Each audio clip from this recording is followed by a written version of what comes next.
அதே போல இந்த ஆபாசத்தை விரசத்தை பரப்புறதுல பெண்களுக்கு மிகப்பெரிய ஒரு ரோல் இருக்கு. பெண்களை பொறுத்தவரையில் இஸ்லாம் என்ன சொல்லுது என்றால், இதனுடைய பின்பகுதிகளில் நீங்க படித்தால் எப்படி ஒரு பெண் இருக்க வேண்டும் என்ற விளக்கம் எல்லாம் நமக்கு கிடைக்கும். பெண்ணை பொறுத்தவரையில் அவளை வைத்துத்தான் ஆபாசமும் விரசமும் உருவாகிறது. அதனால் பெண் பக்குவமாகவும் கவனமாகவும் இருக்க வேண்டும். ஒரு பெண் நறுமணம் பூசிக்கொண்டு பெர்ஃபியூம் பயன்படுத்தி கொண்டு வெளியே வந்தால் அவள் விபச்சாரி என்று ஸல்லல்லாஹு சொல்கிறார்கள். வீட்டிலிருந்து வெளியே வரும்போது நறுமணம் பூசிக்கொண்டு வந்தால் அவள் விபச்சாரி என்று ஸல்லல்லாஹு உண்மையில் விபச்சாரியா? நறுமணம் பூசிட்டு வரால் அவள் என்ன விபச்சாரி? அவள் தூண்டுகிறாள். அவளுடைய அந்த மனம் தூண்டுகிறது. அந்த பெண்ணிடத்தில் ஏற்படக்கூடிய மனத்தையே விரசமாக இன்றைக்கு சினிமா சித்தரித்து காட்டுகிறது.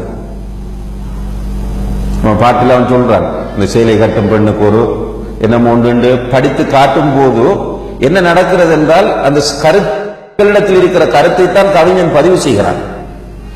இப்ப பெண் மிக ஜாக்கிரதையாக கவனமாக இருக்க வேண்டும். ஆனால் ஒரு பெண் தன்னை திறந்து கொண்டு மறைக்கப்பட வேண்டிய பகுதிகளை மறைக்காமல், இப்ப அபாயா என்பது உண்மையிலேயே பெண் தன்னுடைய மானத்தை மறைப்பதற்கான ஒரு ஆடை. இந்த டிரெஸ் தான் போடணும் என்று இஸ்லாம் சொல்லல. ஆனால் இன்றைக்கு என்ன நடந்துட்டு என்றால், அபாயாவுக்கு மேல் அபாயா போட வேண்டும் என்று பேசுகிற அளவுக்கு தான் நிலைமை.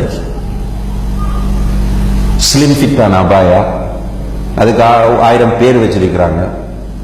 அபாயா என்பது பெண்ணுடைய இஸ்லாமிய ஆடை என்று சொன்னால் அதுக்கு எனக்கு டெக்கரேஷன், தனி கடைகள், தனி மெஷின் என்னதுக்குன்னா அபாயாக்கு டெக்கரேஷன். இதெல்லாம் இப்படி டெக்கரேட் பண்ணிய அபாயாக்கள், இறுக்கமான அபாயாக்கள், தங்களுடைய உடல் கரமருமானங்களை வெளியே காட்டக்கூடிய அபாயாக்கள், நறுமணம் பூசிய நிலையில் அணியப்படக்கூடிய அபாயாக்கள், இதுவும் இந்த ஃபாஹிஷத்தை சமுதாயத்தில் பரப்புவதுதான். இப்ப இவங்க இப்படி பரப்புறாங்க என்றால், இந்த சாரி அணிந்து மறைக்கப்பட வேண்டிய முக்கியமான பகுதிகளை எல்லாம் திறந்து தலையை வெளியே காண்பித்துக் கொண்டிருக்கிற பெண்களும் நிச்சயமாக இந்த ஆபாசத்தை விரசத்தை சமுதாயத்தில் பரப்ப விரும்புகிறவர்கள் தான். எனவே இது சாதாரணமான விஷயம் அல்ல.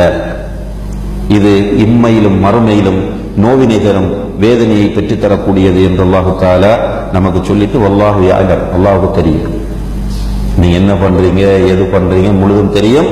வஅன்தும் லா தஅலமூன், உங்களுக்கு இது புரியுதில்லை என்பதை அல்லாஹு தஆலா பதிவு செய்கிறான்.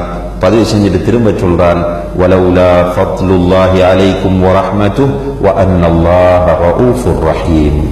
அல்லாஹ்வுடைய அருளும் அவனுடைய கருணையும் உங்களுக்கு இல்லை என்றிருந்தால் என்ன நடக்கும்?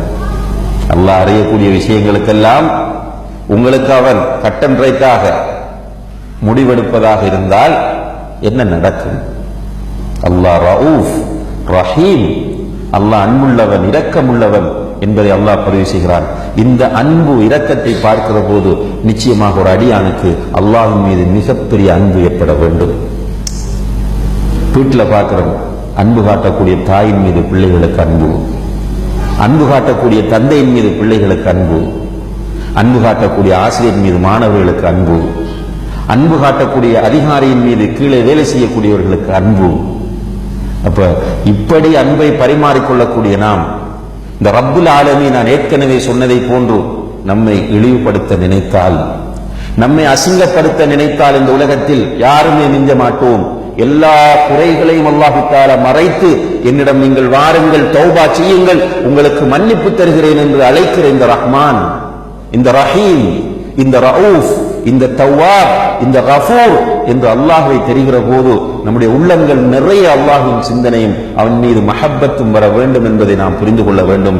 எல்லாம் வல்ல அல்லாஹ் ஜல்ல ஷானஹு தஆலா இந்த வசனங்களில் இருந்து படிப்பினை பெறக்கூடிய நல்ல மக்களாக என்னையும் உங்களையும் ஆக்க வேண்டும்.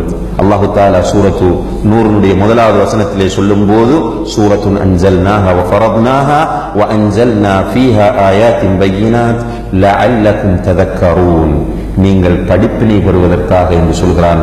அந்த படிப்பினை நம்மிடத்தில் வந்தால் அல்ஹம்துலில்லாஹ் இந்த வகுப்பிலிருந்து நாம் பயன்பெற்றவர்களாக ஆகுவோம். நிச்சயமாக அல்லாஹு தஆலா அந்த பாக்கியத்தை நம் அனைவருக்கும் தர வேண்டும்.